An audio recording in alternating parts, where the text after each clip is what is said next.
8 ಗಂಟೆಗೇನೆ ಇಲ್ಲಿ ಗಲಾಟೆ ಸ್ಟೇಷನ್ ಮುಂದೆ ಗಲಾಟೆ ಶುರು ಆಯಿತು ಸರ್. 8 ಗಂಟೆಗೇನೆ ನಾನು ಬ್ಯಾಗ್ ಹಾಕೊಂಡು ಮನೆಗೆ ಹೊಂಟೋಗ್ಬಿಟ್ವಿ ನಾವು. ಆಮೇಲೆ ಇಲ್ಲಿಂದ ಯಾರೋ ನಮಗೆ ಪರಿಚಯ ಇರೋರು ಫೋನ್ ಮಾಡಿದ್ರು, ನಿಮ್ಮ ಅಂಗಡಿಯಿಂದ ಬೆಂಕಿ ಬರ್ತಾ ಇದೆ, ಬನ್ನಿ ಇಲ್ಲಿ ನೋಡಿ ಬನ್ನಿ ಅಂತ.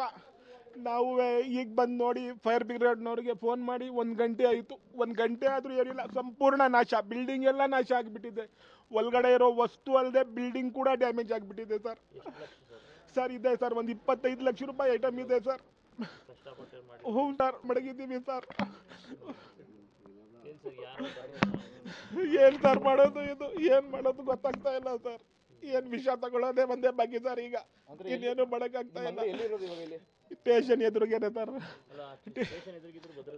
ಇಲ್ಲ ಸರ್, ಸಿಕ್ಕಿಲ್ಲ ಸರ್. ನಾವು ಅದೇ ಅನ್ಕೊಳ್ತಾ ಇದ್ದೋ, ಸ್ಟೇಷನ್ ಮುಂದೆ ನಮ್ಮ ಅಂಗಡಿ ಇದೆ, ನಮ್ಮ ಅಂಗಡಿಗೆ ಏನಾದರೂ ತೊಂದರೆ ಇಲ್ಲ ಅಂತ ನಾವು ಅನ್ಕೋತಾ ಇದ್ದೋ. ಇವತ್ತು ಇದು ನಾನು ನೋಡಿ ಸರ್, ಈ ಲೈನಲ್ಲಿ ನನ್ನ ಒಂದೇ ಅಂಗಡಿ ಉರಿತಾ ಇದೆ ಅಲ್ಲ ಸರ್.